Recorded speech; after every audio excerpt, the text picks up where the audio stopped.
Hi D silent OG గారు DOJ గారు ఇప్పుడు ఎక్కడ జ్వరం వచ్చి పడుకున్నారా?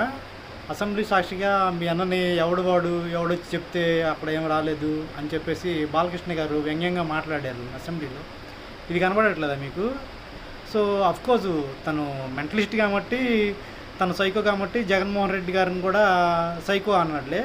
సైకో అంటే వెనుకున్న వాళ్ళంతా నవ్వారు. సో సైకోలకి అందరూ సైకోల్లాగే కనపడతారు, తప్పులేదు. పచ్చ కామెంట్లు వచ్చిన వాడికి దేశం అంతా పచ్చగా కనపడటంలో తప్పులేదు. కాకపోతే ఇప్పుడు మరి మీ అన్న కూడా ఒక మంచిగానే వెళ్ళి అక్కడ జగన్మోహన్ రెడ్డి గారు పిలిస్తేనే వెళ్ళాము, అక్కడ వెళ్తే జగన్మోహన్ రెడ్డి గారు మమ్మల్ని సాదరంగానే ఆహ్వానించి మాతో మాట్లాడారని చెప్పేసి మీ అన్న లేఖ రాసి చెప్పాడు కదా. మరి ఇప్పుడు మీ అన్నను పట్టుకొని బాలకృష్ణ గారు ఎవడు వెళ్ళి చెప్తే అక్కడ రాలేదు అని చెప్పేసి అని అంటున్నాడు. ఎవడు వాడు వీడని ఎవరిని అంటున్నాడు? మీ అన్నను కదా. సో ఇప్పుడు మీకు ఏ ప్యాకేజ్ కావాలి లేదంటే ఎవరన్నా బిస్కెట్ వేయాలి. బిస్కెట్ వేస్తే కానీ మీరు ఇప్పుడు మొరగలేరు కదా. అది కాక మీరు డీసైలెంట్ ఓజీ కదా, ఇప్పుడు ఓజీ మూమెంట్లో ఉండుంటారులే.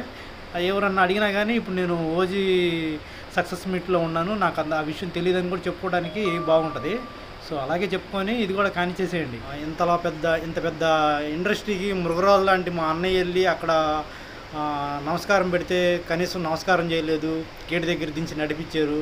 అవన్నీ ఏ పత్రికల్లో రాలేదు, ఎక్కడ ఎవరు చూడలేదు. అది అలా జగన్మోహన్ రెడ్డి గారు అలా చేశారని ఎలాంటి ప్రూఫ్ లేదు. కాకపోతే ఇప్పుడు అసెంబ్లీ సాక్షిగా మీ అన్నయ్యని పట్టుకొని బాలకృష్ణ గారు ఎవడెళ్ళి మాట్లాడలేదు, ఎవడు అక్కడ గట్టిగా పిలవలేదు అని చెప్పి వాడు వీడు అని అంటున్నాడు. మన అన్నయ్య గారికి ఎలాంటి బ్యాడ్ నేమ్స్ లేవు కదా. సో అందరితో మంచిగానే మాట్లాడతారు, ఎవరిని చిన్న పెద్ద అని గౌరవించి మాట్లాడతారు కదా. మరి ఇప్పుడు బాలకృష్ణ గారు ఎందుకు ఇలా మాట్లాడుతున్నారు మీ అన్నయ్య గారిని? సో గతంలో మీ పార్టీని పెట్టినప్పుడు ఒక అలగా జనాన్ని వేసుకొని తిరుగుతారని చెప్పేసి మీ పార్టీని అవమానించారు. సో ఇప్పుడు వచ్చేసి ఎవడెళ్ళి చెప్తే వాడేం రాలేదని చెప్పేసి ఇప్పుడు మీ అన్నయ్యని పట్టుకొని వాడి వీడు అంటున్నాడు.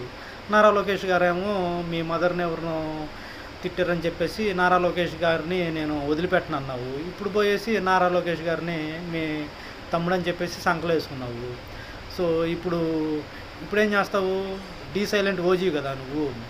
ఓజీ సక్సెస్ మీట్లో ఉన్నానని చెప్పుకొని ఇది కూడా నేను నా చెవికి రాలేదు లేదా నేను చూడలేదని చెప్పేసి చెప్తావా? సో అలాగే కానిచ్చేసేలా ఇది. ఇప్పుడు మెట్టం మొరగలేవు, ఎందుకంటే పదవి ఓడొచ్చు లేదంటే పీక్ పక్కనైనా వేసేయచ్చు నిన్ను. సో అందుకని మొరగలేవు, ఎందుకంటే వాళ్ళు తన్నినా తిట్టినా కానీ నువ్వు వాళ్ళతోనే ఉండాలి. సో నెక్స్ట్ కూడా నువ్వు మురిగేది ఏముండదు. ఇంకొక 60 సంవత్సరాలు 15 సంవత్సరాలు ఉండాలంటున్నావు కదా. ఉండి 15 సంవత్సరాలు బాగా తన్నించుకోండి వాళ్ళ చేత.